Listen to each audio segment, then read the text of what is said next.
I made it. What took you so long? I've been waiting for hours. You wouldn't believe me if I told you. Masters, we've seen some pretty unbelievable things. I'm sure we can handle it. Well, hope you have time to listen. It all started a few days ago. I was preparing for the next video and I was unsure what I should read for this month.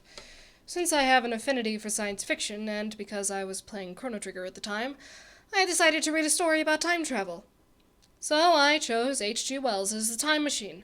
I had to listen to the audiobook read by Kelsey Grammer. Welcome to Sideshow Bob's world-famous family-style return. Well, it was an experience, I must say. I knew what to expect, till it got close to the end. That's what shook me the hardest. H.G. Wells is known as the father of science fiction, well known for writing such works as The War of the Worlds, The Invisible Man, The First Men in the Moon, and many others. The Time Machine is one of his more famous works, it being one of the earliest dystopian and time travel novels. While yes, we did have such works as Utopia and Candide, The Time Machine had some kind of different feel to it, a sort of ominous feeling, that sort of feeling you get when you read early science fiction that gives you a feeling of foreboding and warning. It's kind of scary when you think about it. The story begins with an unknown narrator listening to the recounting of a time traveler's experience traveling through time. Now, what's weird here is that the notion of a time machine doesn't seem so far off. Like, they're just like, okay, time travel exists now. You're probably lying and we should throw you in a madhouse, but okay, this is a thing now.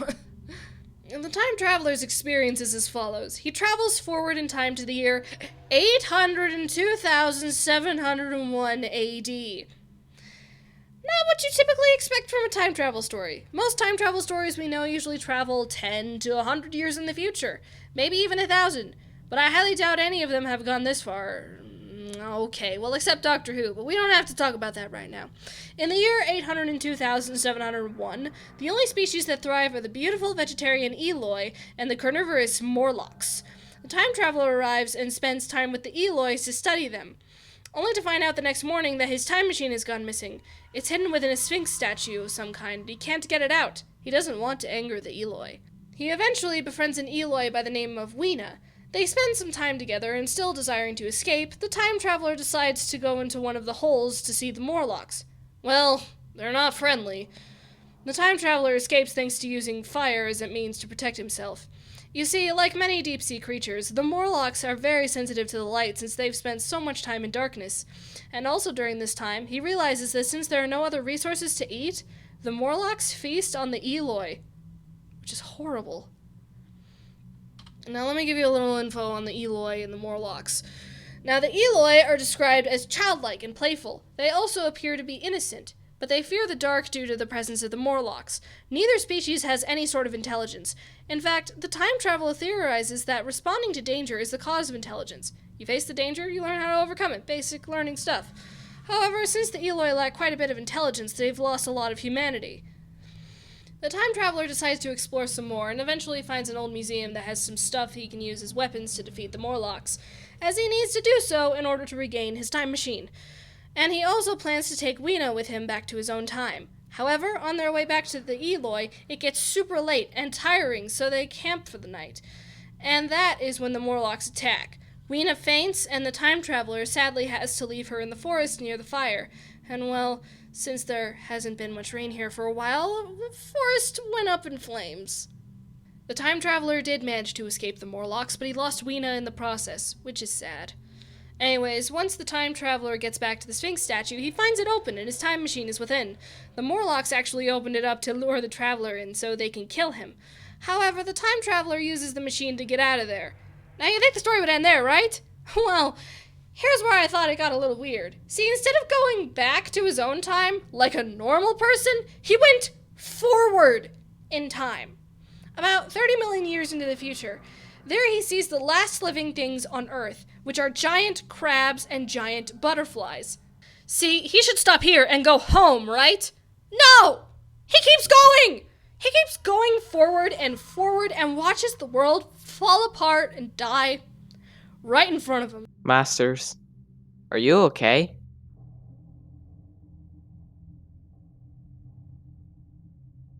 I'm not. Just the image alone is enough to make you worry. Imagine just watching all that. Everything just dies around you. Of course, like any normal human being, the time traveler is overwhelmed at the sight of all this, and finally goes back to his own time to tell the story of what the heck happened to him.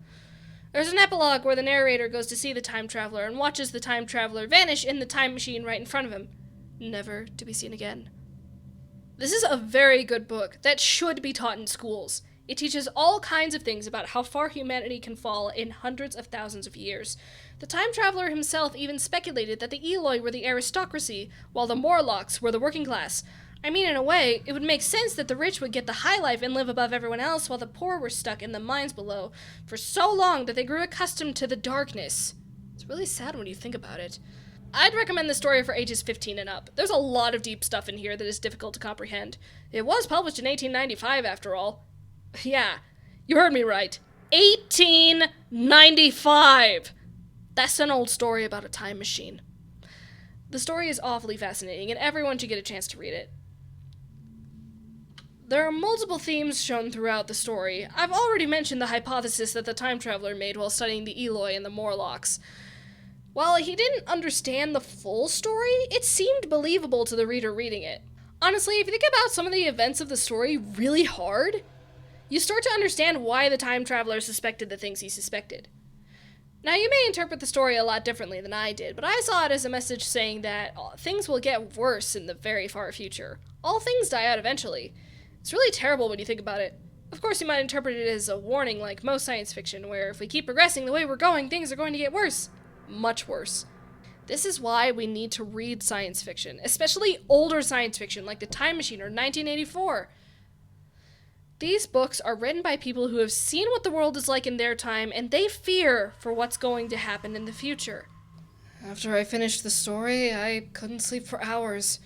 I couldn't pick up a book, and I couldn't do anything else except ponder on what I had just read. That's why I came late. I was taking a nap because I was so drained from reading that.